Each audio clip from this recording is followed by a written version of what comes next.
तेज गर्मी से गणेश जी परेशान हो जाते हैं। तब शिव जी शहर से एसी लेकर आते हैं। यह सब एक चोर राक्षस छुपकर देख रहा था। रात को जब गणेश जी सो रहे थे तब राक्षस देवी माँ के रूप में आता है और एसी चुरा कर भाग जाता है। अपने घर ले जाकर मजे से ठंडी हवा का आनंद लेता है। एसी न पाकर गणेश जी रोने लगते हैं। फिर किसी ने लाइक नहीं किया। भोले बाबा और गणेश जी मजे से क्रिकेट खेल रहे थे। भोले बाबा बॉलिंग कर रहे थे और गणेश जी बैटिंग कर रहे थे। यह सब एक राक्षस चुपके देख रहा था। फिर राक्षस ने एक साधु का भेष बनाया और भोले बाबा के पास जाने के लिए सोचने लगा।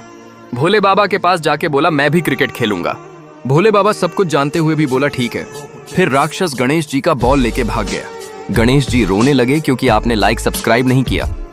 एक दिन शंकर भगवान अपने भक्त के लिए सुंदर मिट्टी के साइकिल बना रहे थे। फिर कुछ ही समय में साइकिल बन जाने के बाद शंकर भगवान अपने भक्त को साइकिल देते हैं और भक्त खुशी से साइकिल ले लेता है और लेकर चलाने लगता है। फिर गणेश भगवान शंकर भगवान के लिए गर्मा गर्म खीर बनाकर लाने लगते हैं और लाकर शंकर भगवान को देते हैं। शंकर भगवान ले लेते हैं और खुश हो जाते हैं और खुशी से खीर को खाने लगते हैं। अगर आप भी शंकर भगवान के भक्त हैं, इस वीडियो को लाइक सब्सक्राइब जरूर करें।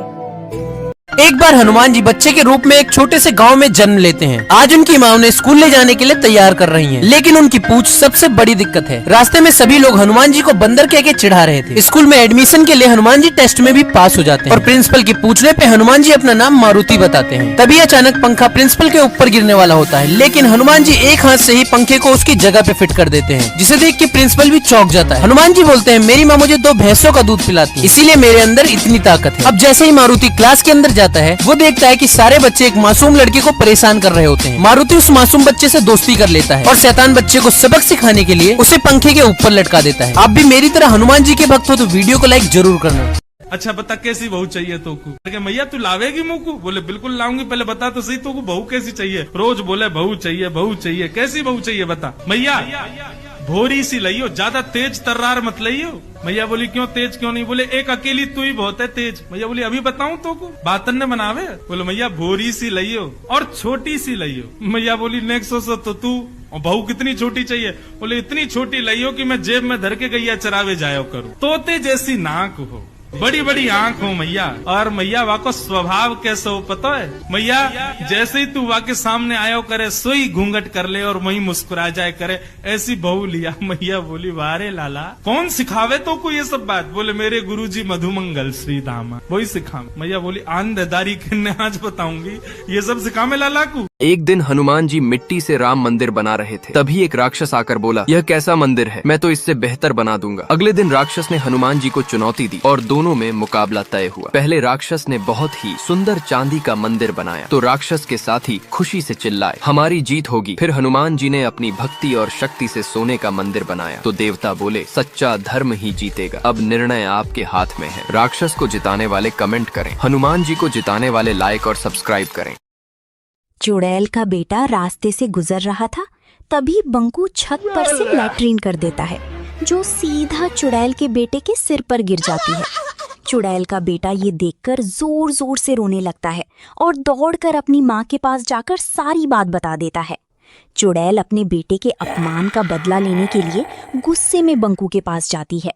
बंकू जब चुड़ैल के बेटे के सिर पर अपनी लैट्रीन देखता है तो वो हंसने लगता है, लेकिन चुड़ैल और गुस्से में आ जाती है। फिर वो बंकू के ऊपर जादू करके उसे एक बड़े ड्रम में बंद कर देती है। इसके बाद चुड़ैल का बेटा गुस्से में ड्रम को जोर से लात मारकर गिरा देता है। ड्रम लुढ़कता हुआ एक गद्दी से टकराकर रुक जाता है। फिर बंकू ड्रम से बाहर आ जाता है और चुड़ैल और उसकी बेटी से माफी मांगता है। तिजोरी पर लिखा था, तोड़ने की जरूरत नहीं, बटन दबाओ खुल जाएगी। चोर ने बटन दबाया, दबाते ही पुलिस आ गई। पुलिस बोली, तुम्हें अपनी सफाई में कुछ कहना है? तो चोर बोला, माँ कसम, आज इंसानियत पर से विश्वास उठ गया मेरा। यह भारत का वो कुंड है जहां भगवान परशुराम ने अपनी मां की हत्या करने के बाद अपने हाथ से चिपकी हुई कुल्हाड़ी से मुक्ति पाई थी।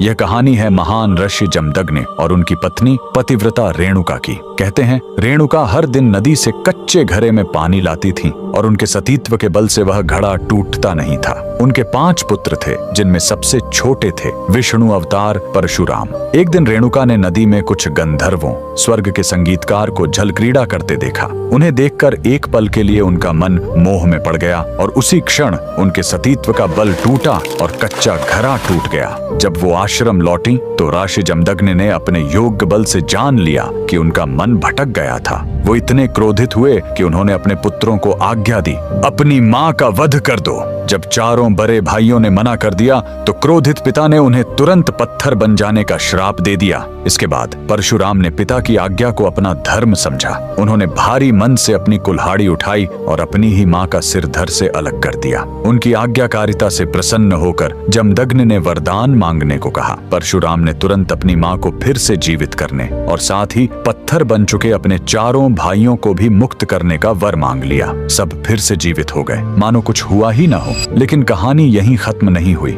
मातृ हत्या का पाप उस कुल्हाड़ी पर एक दाग की तरह चिपक गया और वो उनके हाथ से अलग ही नहीं हो रही थी। उस पाप से मुक्ति पाने के लिए वह दर दर भटकते रहे, लेकिन कोई भी तीर्थ उस कुल्हाड़ी को छुड़ा नहीं सका। अंत में वह पहुंचे पूर्वी हिमालय की लोहित नदी के किनारे और जैसे ही उन्होंने इस कुंड के जल को छुआ, चमत्कार हुआ। कुल्हाड़ी अपने आप उनके हाथ से छूट गई। यही पवित्र स्थान आज अरुणाचल प्रदेश में परशुराम कुंड के नाम से जाना जाता है। आज भी हर साल मकर संक्रांति पर हजारों श्रद्धालु यहाँ इस विश्वास के साथ डुबकी लगाने आते हैं कि यह कुंड उनके सारे पापों को धो डालता है, ठीक वैसे ही जैसे इसने स्वयं भगवान परशुराम को पाप मुक्त किया था। भगवान परशुराम को दिल से मानने वाले सभी भक्त कमेंट्स में जय परशुराम जरूर लिखें।